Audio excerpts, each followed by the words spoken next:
Alright, ladies and gentlemen, we are out here in the shop.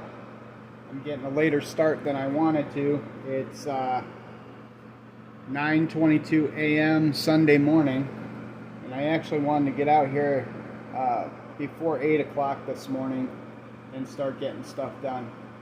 So one of the first things you're going to see is I tidied up the spray booth a bit. I went and I chipped any hard paint out, wiped it all down to make sure everything went to the bottom, vacuumed it out, cleaned the vent and anything that was behind it, and I laid down new shop towels on the bottom and over the vent. And pretty much right now, and I'm looking back here in this back corner, I'm seeing a little bit of paint dust that must have fallen down from somewhere back here. I have never been able to get it completely clean, obviously, but you want to try to create the cleanest environment you can. Short of hermetically sealing off an area and only using it for painting, that's the only way you could do it. But you want it as clean as possible. I went so far as to sweeping the floor underneath me so there was no debris kicking up when I was going to paint. Now, I said yesterday that I'm hoping to not have to wet sand this after I clear it, and that's still true. I don't know how much time I'm going to have. I still have plenty to do on this, so I'm hoping that I don't have to wet sand after I clear it. So I went ahead and I ran the tack cloth on the body and the hood, so she should be good to go unless something fell on it from the time I did that until the time I started talking to you guys. Charlie Mack wanted to know what kind of respirator I use, and basically it's a simple half mask. You can get it at any Home Depot, Lowe's, or here in the Midwest, Menards. Save big money. Okay, I won't do that. But anyway, that's it right here. That's all I use. I need to replace my filters, but that's all I use. When I worked in chemical manufacturing, I had better respirators, but obviously, not being in the industry for so long, they don't sell the cartridges unless you go on the black market. I'm just kidding. They don't sell the cartridges in hardware stores.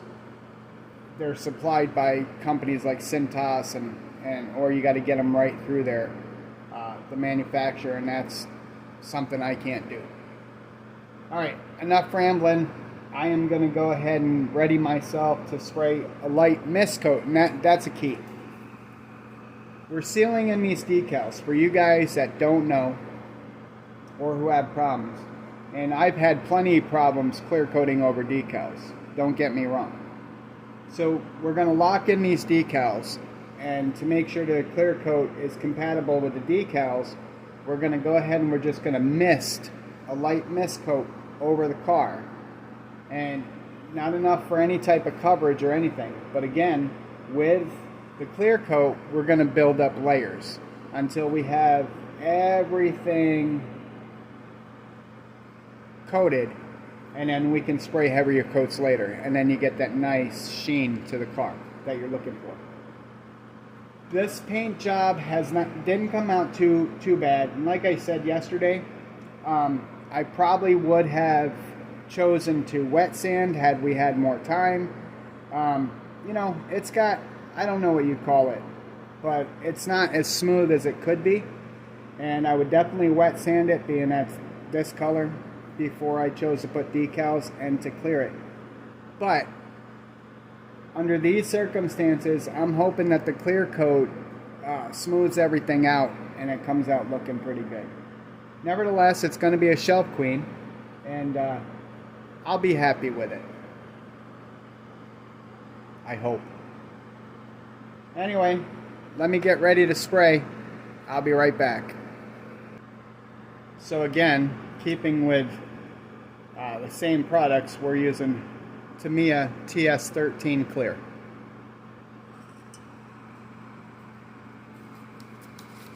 Get this other glove on, and then we will get to spraying.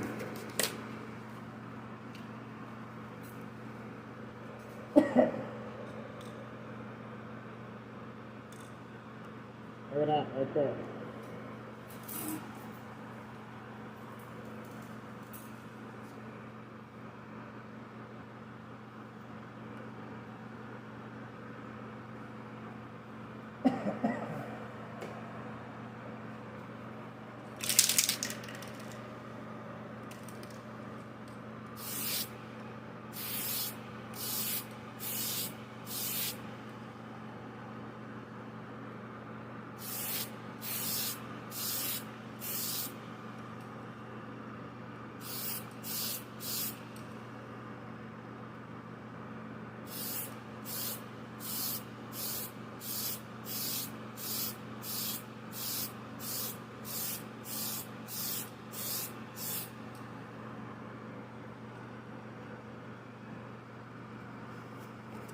And that's the extent of the first coat.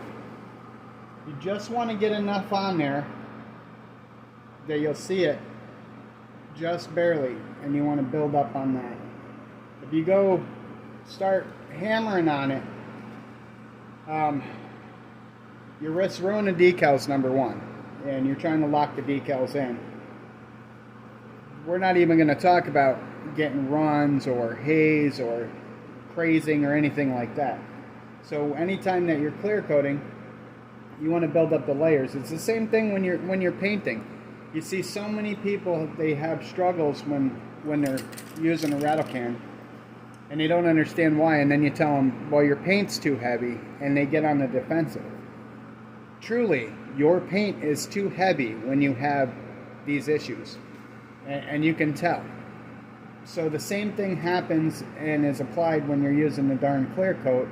Go light, build up coats, and you're going to get a better finish for it. Now, I'm speaking to the choir here because most of the people watching this video right now are pretty experienced modelers.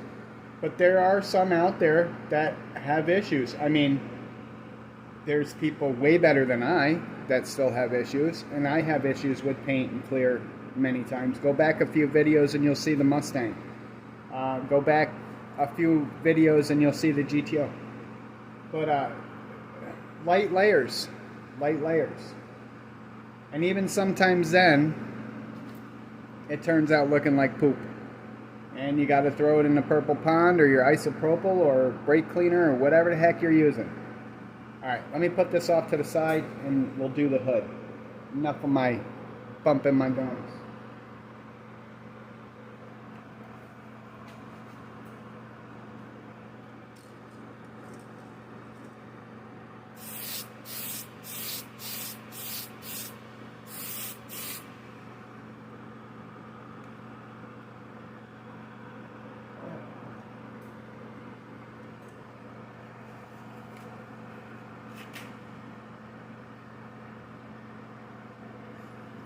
And Neiman Chambers was curious about it because he said he's never seen anybody wipe a model kit with a towel between coats before. Well, Neiman, this is what I'm using. This is a tack cloth. You can get this at any automotive parts place like AutoZone, O'Reilly, Napa, what have you. And it's going to be in your painting section, okay?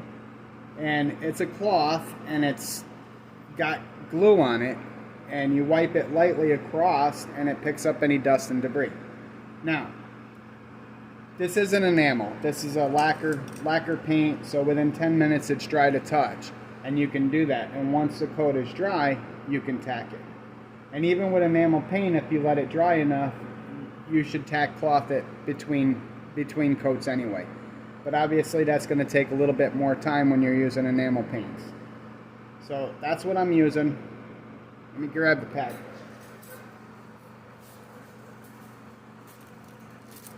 This is what the package looks like.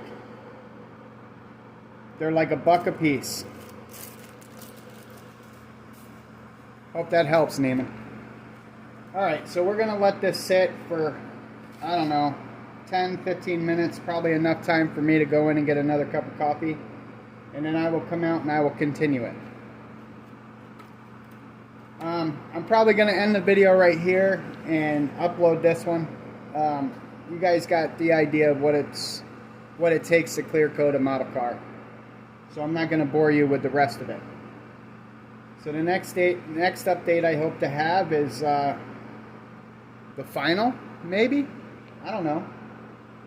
Alright guys, thanks for watching.